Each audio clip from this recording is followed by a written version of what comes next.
This is your 2-minute warning. 2 minutes till the news conference. This is the 2-minute warning.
Good afternoon. My name is Damon Circosta. I am the chair of the North Carolina Board of Elections.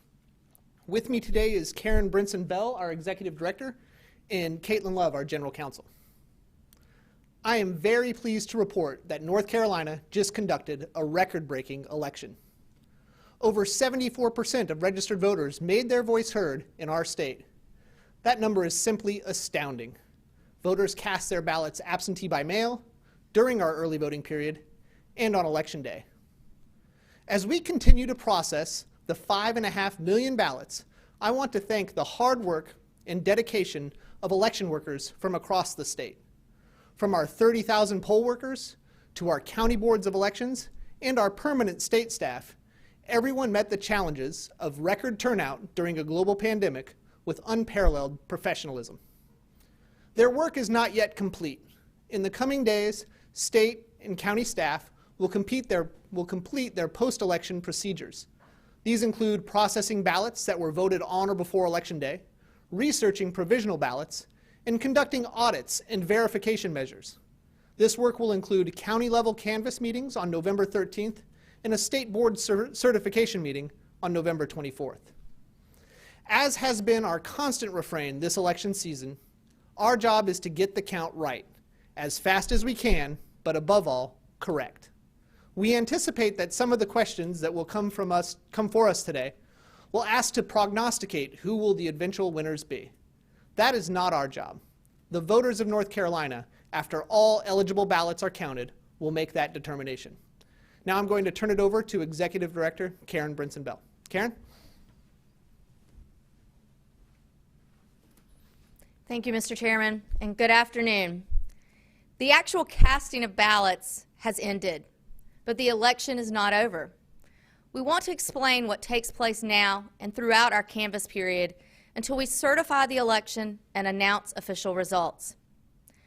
At 12:28 a.m., our last set of unofficial election night results were uploaded. Nearly 5.5 million ballots were cast and counted. These unofficial results represent more than 977,000 absentee by mail ballots cast by 5 p.m. on Monday, November 2nd, 3.6 million ballots cast during the one-stop early voting period, and approximately 900,000 ballots cast at Election Day precincts yesterday. North Carolina stopped counting votes on election night because there were no more votes to count at that time. There are also no more ballots that can be cast for this election. All eligible ballots have already left the voters' hands. Just as is done with every election, today the county boards of elections across North Carolina began the post-election processes of researching provisional ballots and counting the provisional ballots cast by eligible voters, as well as accepting and counting absentee ballots that arrive by November the 12th, provided that they were postmarked by Election Day. Additionally, county boards of elections are processing voter history, conducting hand-to-eye audits, reconciling ballots cast to the number of voters who were recorded in the poll books, and many other election administration tasks to ensure the accuracy and the integrity of the election. This is the canvass process defined by North Carolina law and the process that occurs with every election by the election professionals across this great state. Regardless of vote differentials, we never stop counting until all eligible votes are counted and added to the final, certified, and audited results. And with that, we'll take your questions.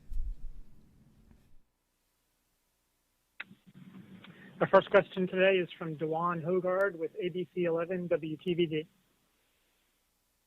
Hi, good afternoon. Thanks for taking my call. This first question can either be answered by Damon or Karen.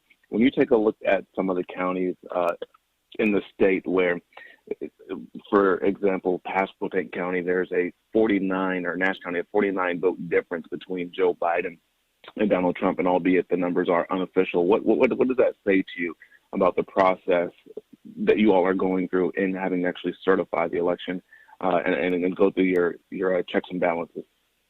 So we don't look at specific contests in that regard. What we are doing is going through our processes, checking our chain of custody, looking at our reconciliation, determining if those provisional ballots through our research can be counted and added to the vote totals. And we'll continue these processes. We'll now look at the absentee ballots that were properly postmarked and determine if they can be counted. That's what we do in the canvass, and until we have all the votes uploaded as part of our canvass certification meeting, that's when we'll look to see what the vote margins are.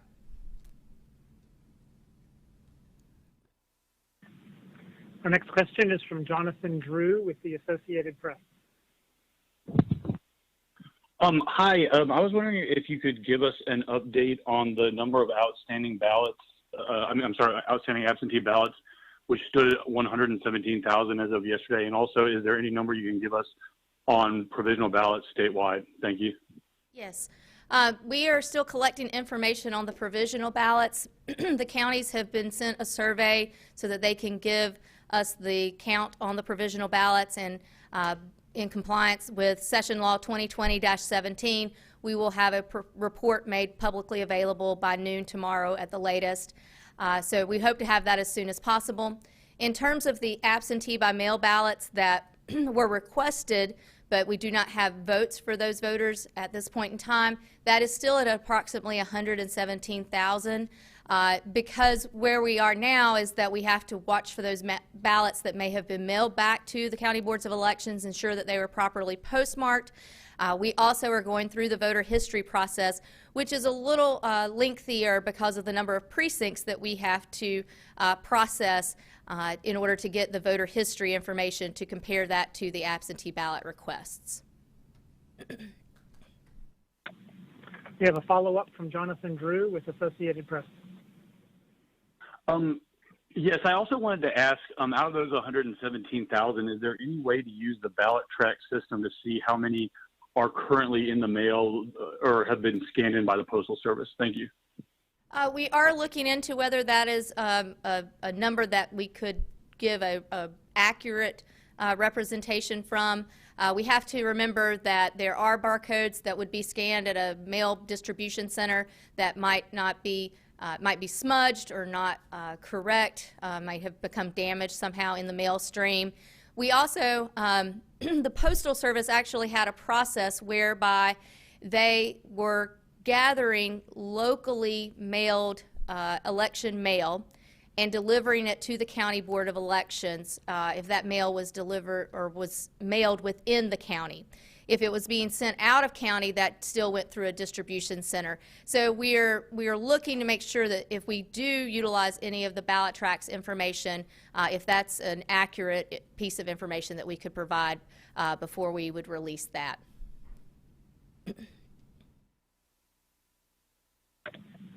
Next question is from Grace Holland with WFMY News 2, Greensboro.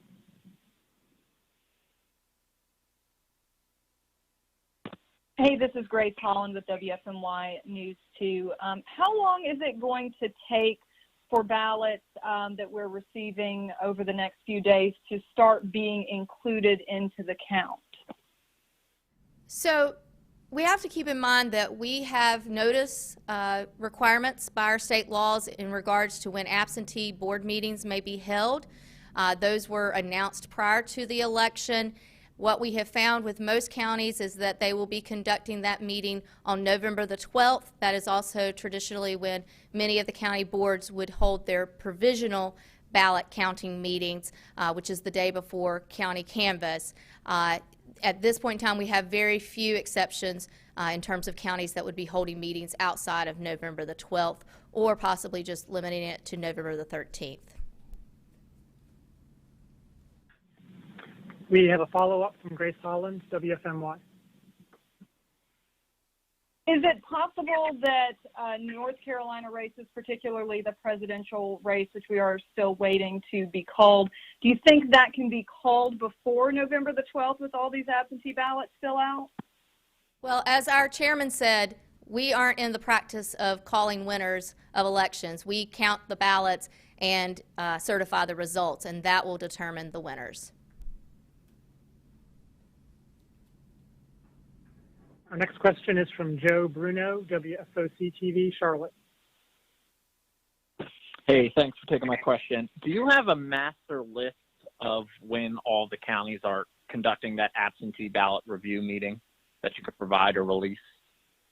We surveyed them this morning to confirm those dates and times, so once we have that, you could reach out to our PIO, Joe, and get that information.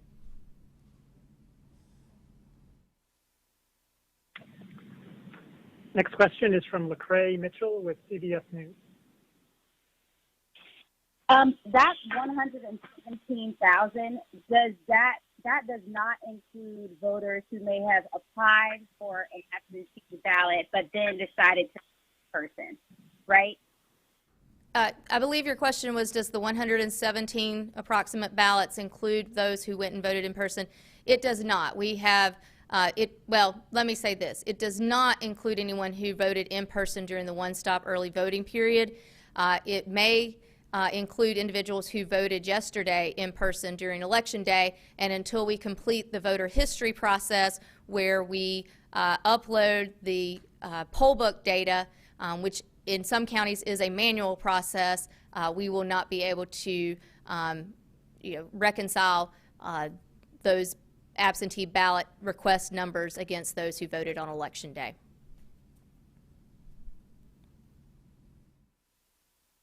We have a follow-up from Lecrae Mitchell, CBS News. Am I clear in that we will not, the 117,000 will not be able to start being counted until those county board meetings take place? No sooner, right? They would be counted during an absentee board meeting. That is correct. So, if a county holds one prior to November the 12th, they could consider those absentee ballots. But in most cases, the counties are going to be meeting November the 12th or perhaps November the 13th. The next question is from Diane Gallagher with CNN.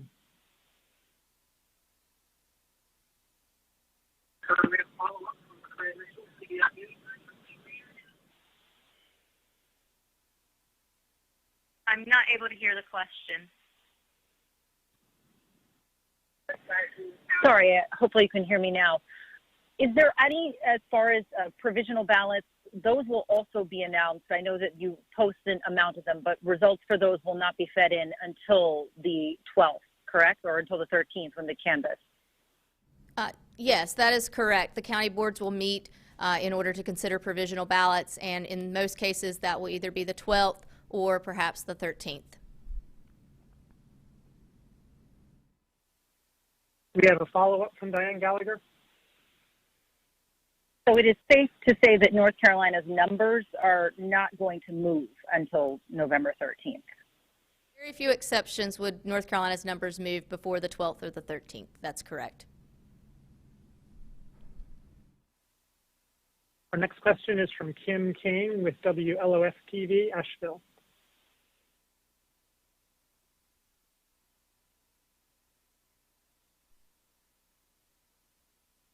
Kim, I'm not able to hear you.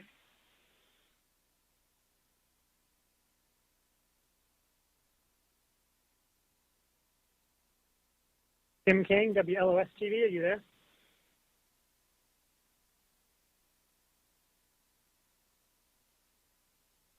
Okay, we'll go to Teresa Bowles from WITN-TV. Hey, hopefully you can hear me. Teresa Bowles with WITN in Greenville, North Carolina. Can you talk about this process versus other processes in the past? Has it been slower due to the pandemic? Is this process going to take longer because of more absentee ballots? What's the process been like for you guys? My 14 years of election administration, this is pretty step for step what we have done in North Carolina for some time now.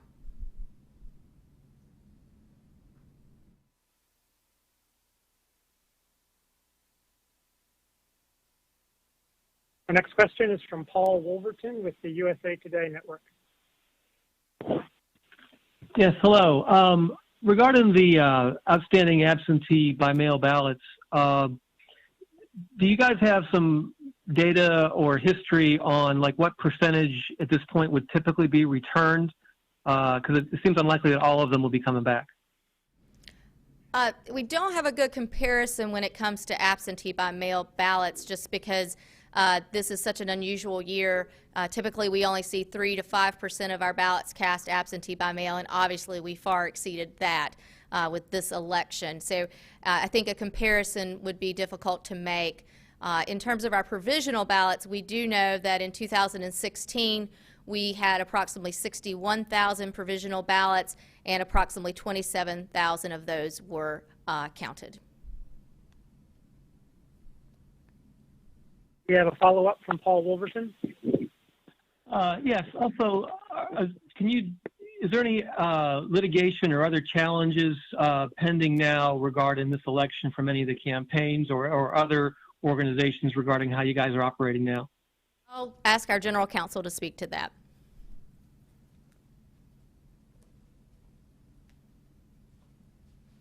We haven't had any new litigation filed in the last few days. The State Board of Elections does have some existing litigation against it, but again, nothing new has been filed in the last few days.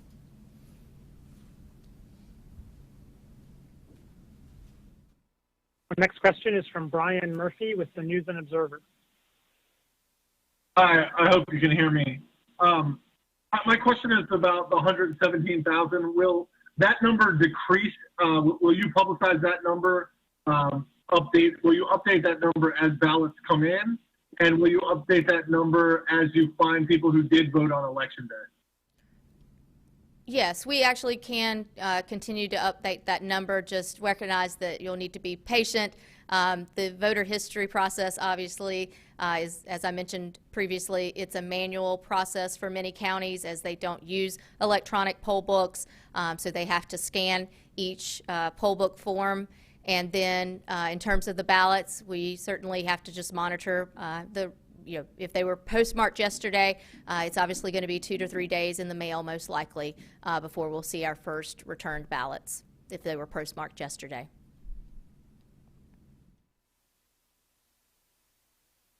Our next question is from Colleen Harry with WFAE Radio.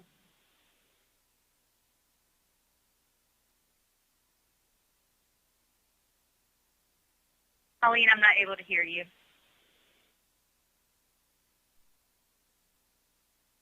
Can you hear me now? Yes. Okay, sorry about that.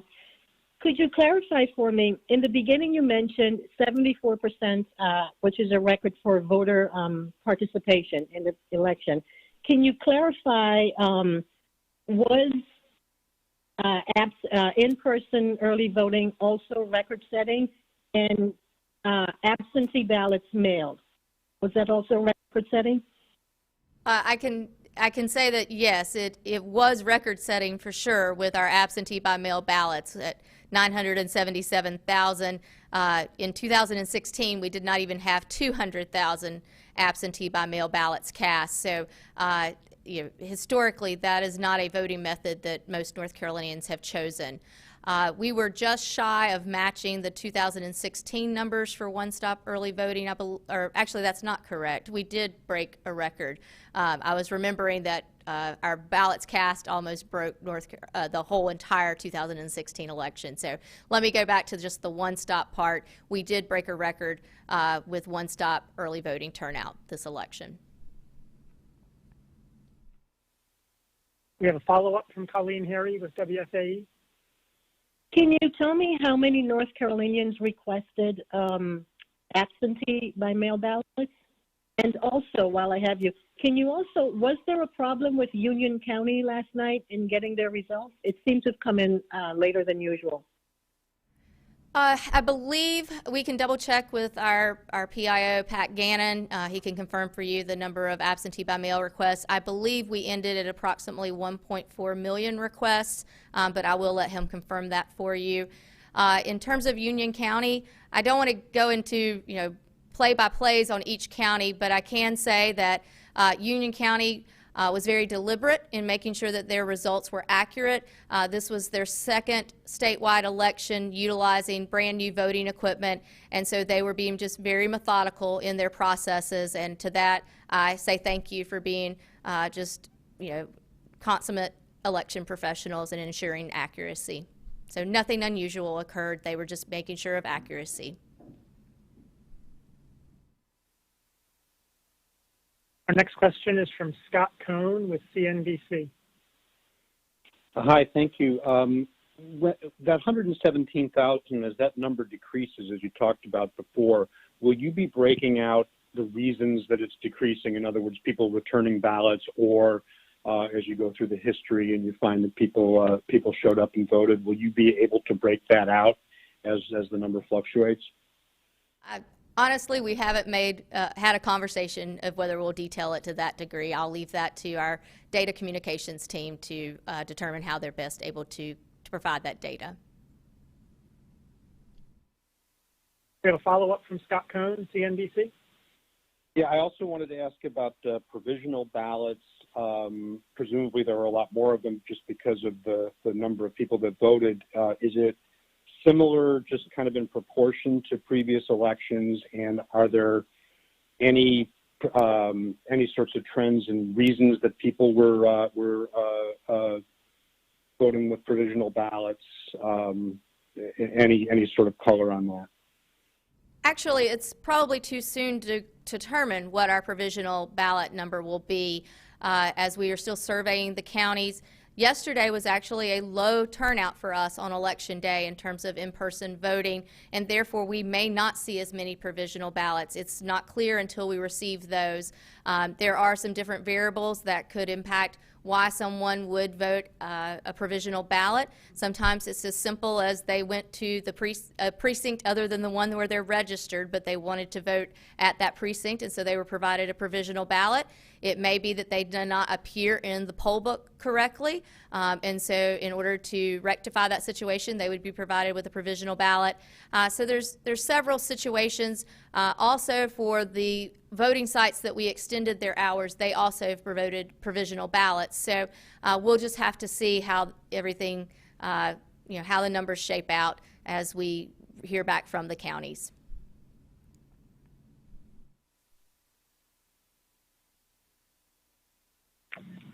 Our next question is from John Evans with WECT. Hi, thanks for taking my call. Is there anywhere on your website or anywhere that you would make available a county-by-county breakdown of that 117,000 outstanding absentee by mail ballots? Thanks. So I will refer that to our PIO. He can provide you with that. But yes, we do provide that breakdown and have been for many days now in a not only a statewide number, but a breakdown by county. Next question is from Rusty Jacobs with WUNC. Hi, that was my question. So I'll ask this one. Just what message do you want to give the public as they await results and you know, wait for both the count of any outstanding absentee ballots that are returned and accepted and any provisional ballots? Thank you, Rusty, for the opportunity to answer that question. You know, what we wanted everyone to understand is that 2020 may have been an unprecedented year. We may have had unprecedented turnout, but the conduct of elections did not change in 2020 except for the added precautions for COVID-19. We will continue the same processes of chain of custody, reconciliation, auditing, all the steps that we have taken as election professionals for decades in order to ensure the security and the integrity of North Carolina elections. And so what we ask at this point in time is to let the process happen just as it has in previous elections. And with that, we will be able to ensure an accurate and fair election for North Carolinians, and they can have confidence in the outcome of the votes that they cast. Our next question is from Andrew Ballard with Bloomberg Law. Hi, yes, my question was also answered, so I'll ask this. I know you said traditionally the mail-in rate was about 3 to 5%, and it was obviously much higher this year. Do you see what do you see for the future? Is this going to be the way we may see more participation in that, or how do you feel about that? Well, one thing I don't have is a crystal ball, because coming into this election year, we never thought we'd be in the middle of a pandemic. We also thought that the pandemic would be an 8-week window, and here we are continuing to wear masks, practicing social distancing, and conducting a successful election with some of the highest rates that we've seen of COVID outbreaks in North Carolina. So I foresee that, as long as we are still in a pandemic situation, we do have elections next year, so perhaps we will continue to see an increased usage of absentee by mail. We also hope that North Carolinians saw what an easy process it is, and that it will be hopefully a voting method that they will consider again. But whatever method a voter chooses, we want them to choose the voting method that they're most comfortable with, whether we are in a pandemic or not.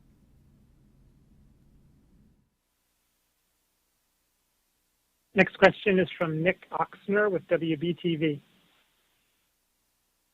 Hi, thanks for taking my question. With these county board meetings to go over both the provisional ballots and the absentees, is there any chance of counties moving up these meetings or calling a special emergency meeting on shorter notice? And are you comfortable with no more absentee ballot results or numbers being published until November 12th, or is that something you would encourage the counties to do? Think about holding these public meetings sooner so that we can get additional absentee ballot results.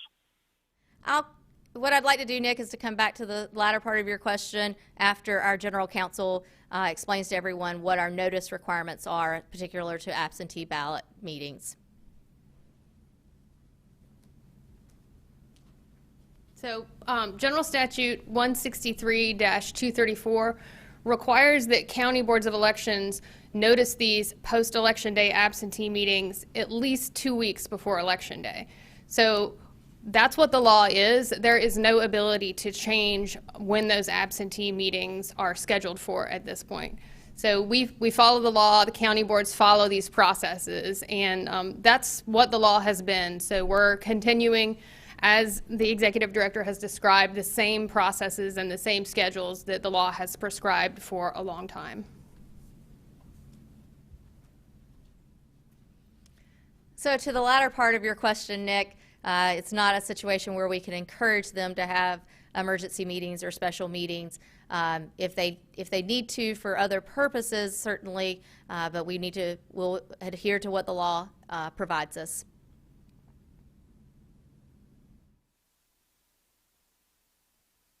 Next question is from Travis Fain with WRAL-TV. Nick actually asked my question. I think I'm good, other than, obviously we're all eager to see anything you can on absentee ballot and provisionals. I can't make the days move faster, Travis. Fair enough. Next question is from Danny Hakem with the New York Times. My questions were asked. Thank you. We'll go to Derek Dellinger with Fox 46 Charlotte. Yes, my question specifically has to do along lines with the outstanding ballots, and actually, that question was already answered. I actually have another question I'm going to ask you. It's a good wrap-up question for me. The question specifically has to do with the lessons learned as a result of all this. This has definitely been a very unique election, I guess, for the State Board of Elections, for all the counties as well. Is there any lesson you've learned from the early voting? Is there anything that you've learned from the unique nature of this that you might be carrying over into the next elections? I really appreciate that question, because the process of doing lessons learned is something that we have incorporated into how we conduct any election. And once we actually are complete on November the 13th, and then following the State Board's meeting on November the 24th, we will go through a lessons learned process where we look at what worked, what didn't work, and what we can improve upon. This has been an outstanding job by our county boards of elections and the State Board staff, but we always do look at ourselves and say, how can we improve and what can we do better to ensure the voters of North Carolina that they have a good voting experience when they do come out to exercise their right to vote. So we will be looking at that. Specific to one-stop early voting, this has been a proven voting method in North Carolina. For many of our counties, it has been the most popular form of voting for the vast majority of our counties in our state. So I think what we'll take away from it is, just the subtle changes that we could make. We'll continue to look at best practices if we're still in a pandemic situation, and how we can make this voting place as safe as possible for both our voters and our workers. We will continue to look at, just how to have the best voting environment that we possibly can. I think one takeaway from for me is that what we saw because of the pandemic is an increased use in our curbside early voting, or our curbside voting at our early voting sites in particular. And is there a way that we can make that even more voter friendly than what we have in place?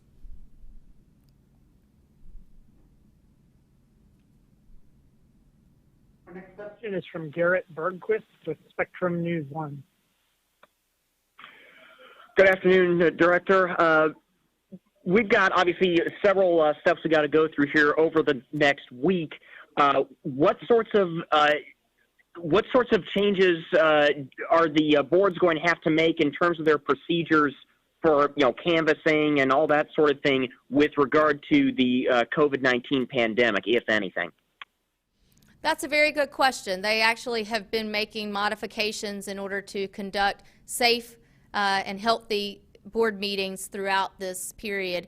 I believe most of you know, September 29th was the first absentee board meeting that was held for each county board across the state. And with those meetings, they have either been able to accommodate individuals remotely, and they could continue that practice. In some cases, they have put up the protective barriers with each of the board members, depending on their spacing that's allowable within their offices.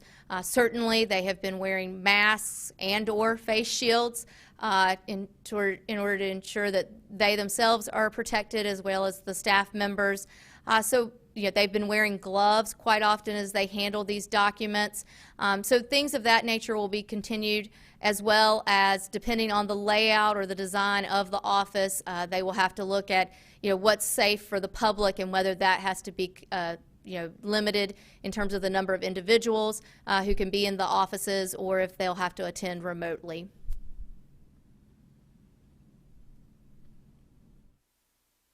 Next question is from Ames Alexander with the Charlotte Observer. Yes, hi.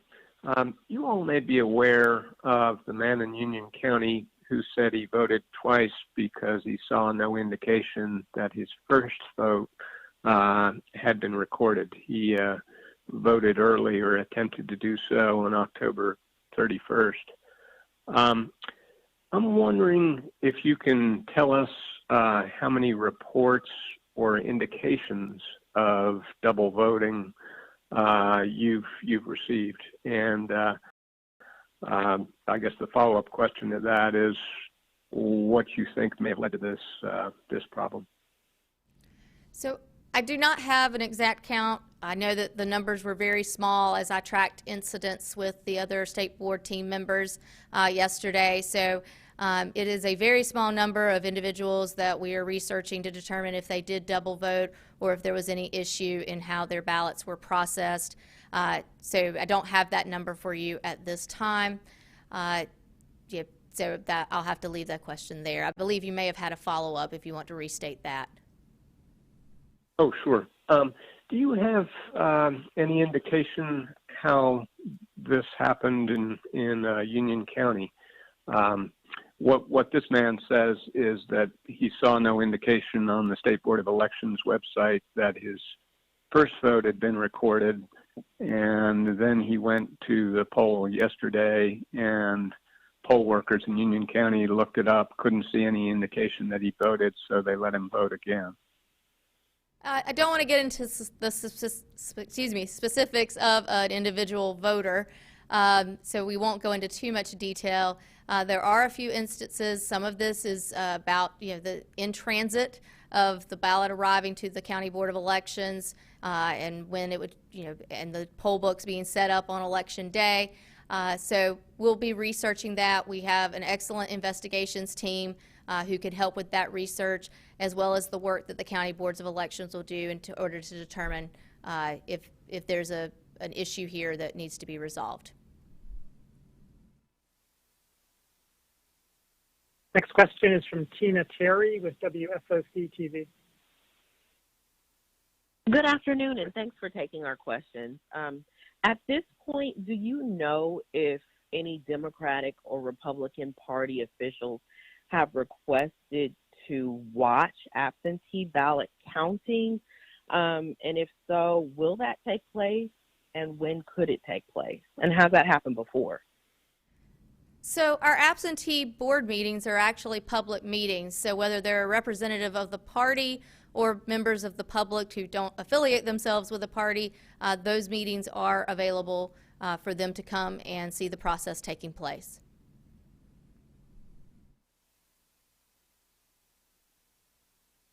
Next question is from Michael Hyland with CBS 17. Hi, this is Michael Hyland from CBS 17. As far as the remaining absentee ballots coming in, at this point, is there any opportunity for voters to fix any issues that may be discovered with those ballots, or at this point, if they are rejected, is that the final call for any ballots to come in over the next 8 days? So if a ballot has to be spoiled or rejected, we cannot reissue a ballot at this time. As I indicated, all ballots have been cast.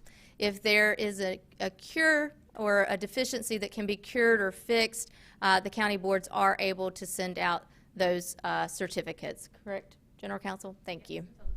Until the 12th, that's right. Thank you. Next question is from Jordan Wilkie with Carolina Public Press. Hi, election challenges and... You cut out on me, Jordan. Sorry? You cut out. I think you had a glitch in your internet connection, perhaps. Can you hear me now? Yes, I can. Election challenges, voter challenges, and election protests are filed with the counties. Is the state board going to collect those and share them in a way that they can be easily seen in aggregate? I'll turn that over to our general counsel who handles the challenges and protest processes.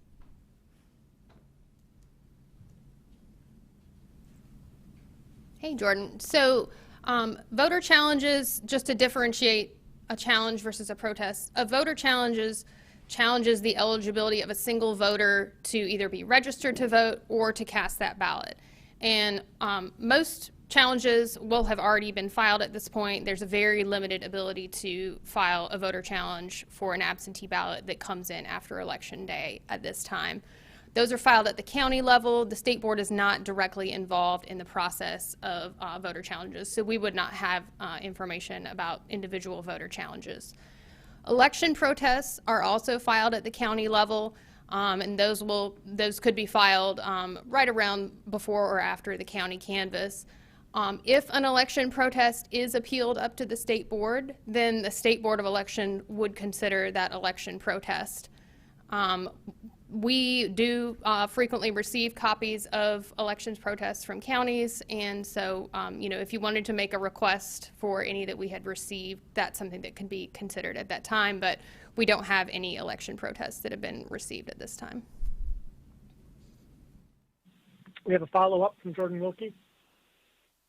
I'm wondering if y'all also have a count of some things that could be part of an election protest, such as the number of unauthorized return absentee by mail ballots, or absentee by mail ballots that were cured but were missing some witness information, such as name or address, as was addressed in the recent ruling in Democracy NC v. State Board.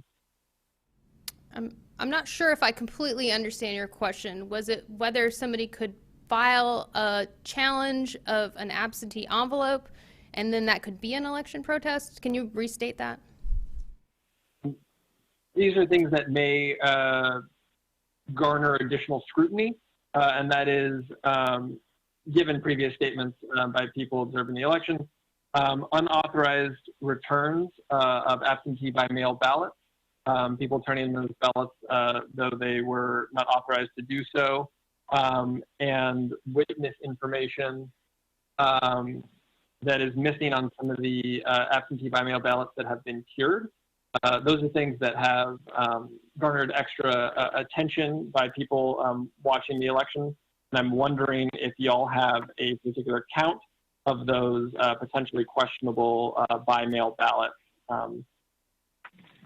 just as they may play a role in any election protest. So by rule that was adopted by the State Board of Elections several years ago, someone who returns an absentee by mail ballot who is not authorized to do so, that fact alone does not invalidate the ballot. The county board would need to have additional information that it was executed in a way that was not compliant with the statute in order to not approve it. In terms of issues with the execution of the envelope, that's not something that is subject to a voter challenge. Voter challenge challenges the qualifications of a voter to be registered or to vote a particular ballot style or in a particular primary. I think I'll leave it at that, other than to say that an election protest must allege an outcome determinative violation of law or irregularity. And so an election protest that merely alleges that a few ballots have been cast illegally or in a way that does not comply with the statute but is less than the margin of the contest, that would not constitute a valid election protest. Next question is from Kim King, WLOS-TV, Asheville.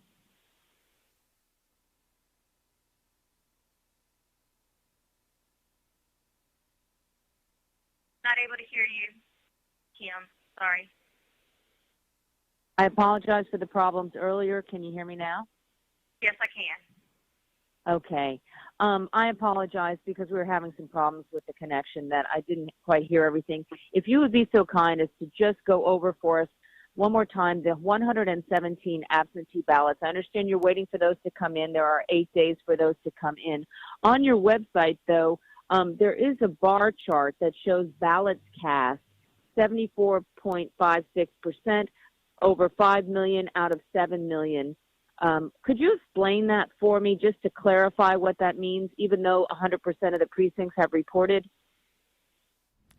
So I believe when you're seeing 74%, that's the turnout of that's the ballots cast to the number of registered voters in our state.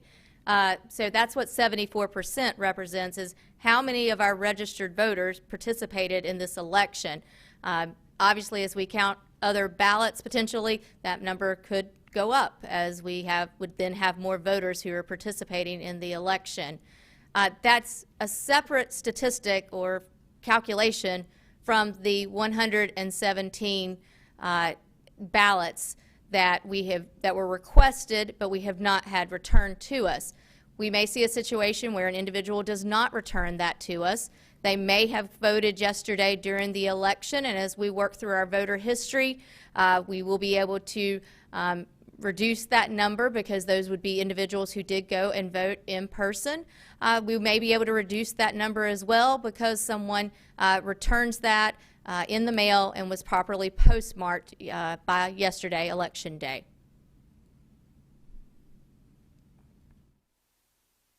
Our next question is from Gloria Rodriguez of ABC 11. Hi, good afternoon. Is it correct that there were 17,000 absentee ballots that arrived yesterday, and would those be reflected in the 117,000 number? I don't know that I have that information on hand. I'll refer that to our PIO, Pat Gannon, to clarify. The next question is from, we have a follow-up from Gloria Rodriguez. Yes, and I know you mentioned that there was no new legal, litigation right now, but do you expect any legal challenges moving forward?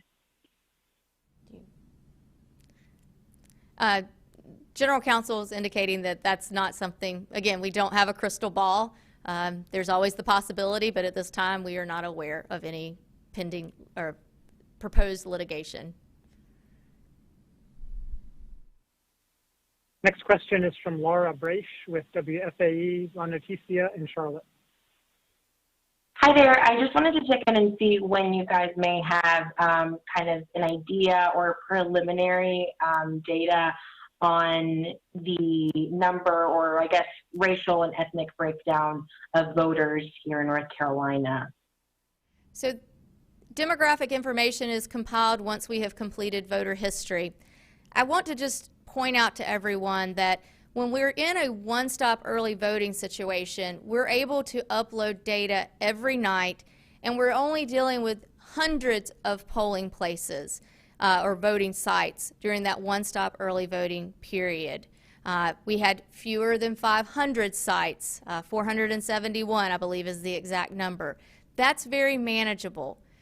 Yesterday, we opened 2,661 polling places, I believe was the exact number.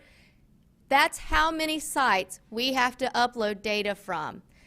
So that may be from an electronic poll book, or it may be from a manual process where we have individual paper records for voters. So please give some patience to our election officials. They returned to work this morning no matter what hour they left last night. They reopened at 8 or 8:30 depending on their county office hours. They are returning supplies, they are returning election equipment, and they are beginning their audit process, because at 11 o'clock this morning they were told which 2 precincts they would use to conduct their sample hand-to-eye audit. It was a random selection. For some, that's a one-stop early voting site. One particular county has 16,000 ballots that they will count by hand to confirm the accuracy of our voting equipment. So these are all the processes that are going on, and these are not hundreds of staff members. So please have patience with them, and we will get you that data as quickly as we possibly can. Hopefully it'll be just a matter of days, but we do complete that as part of our 10-day county canvass process.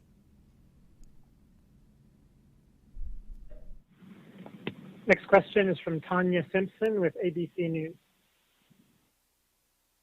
Good afternoon, Director Bell. Thank you so much for taking the question. And this one might be for Council Love. I was just wondering if you could talk about the rules or laws governing any automatic recounts or any recounts that might be requested by a candidate? I could answer that question, but she's so good at it, I'll let her.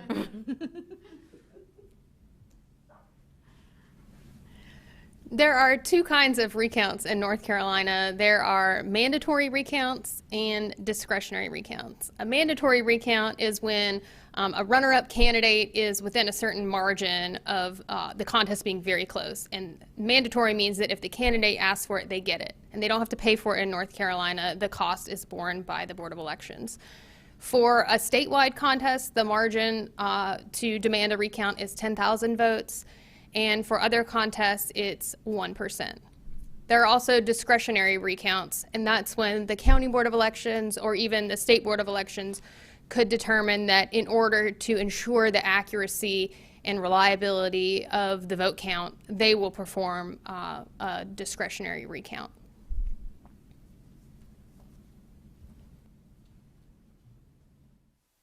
Our next question is from Pamela Kirkland with CNN. Hi, thank you guys for doing another call. Really appreciate it.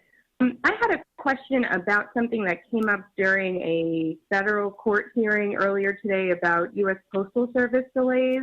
There was a mention of a backlog of ballots in Greensboro, and apparently an election protection hotline had also received a report of about 4 days of election mail, including ballots backlogged in Guilford County. Is that something the board is investigating, or has the board been in contact with the Guilford County Board of Elections about it? I have not been briefed on that. Let me check with our general counsel. Yeah, we'll have to get back to you to determine if there's anything affecting our absentee ballots in the mail process. Next question is from William Duran with the News and Observer. Hi there. Yeah, sorry if this has been asked already. I don't think it has.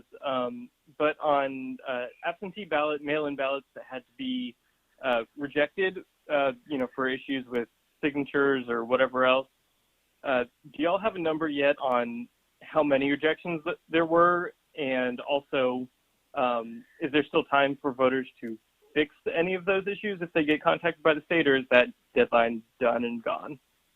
So I'll let Pat Gannon send you the number of ballots that we found a deficiency issue with. If a ballot was rejected or spoiled, meaning we had to reissue a new ballot, all ballots had to be postmarked or postmarked election day or received by 5 p.m. to the County Board of Elections if it was a ballot that was being cast. If there is a deficiency that can be cured with the certification form or certification document, there is still time to have those issues cured, meaning for example, the witness address was missing. So we can do that through the cure process until November the 12th.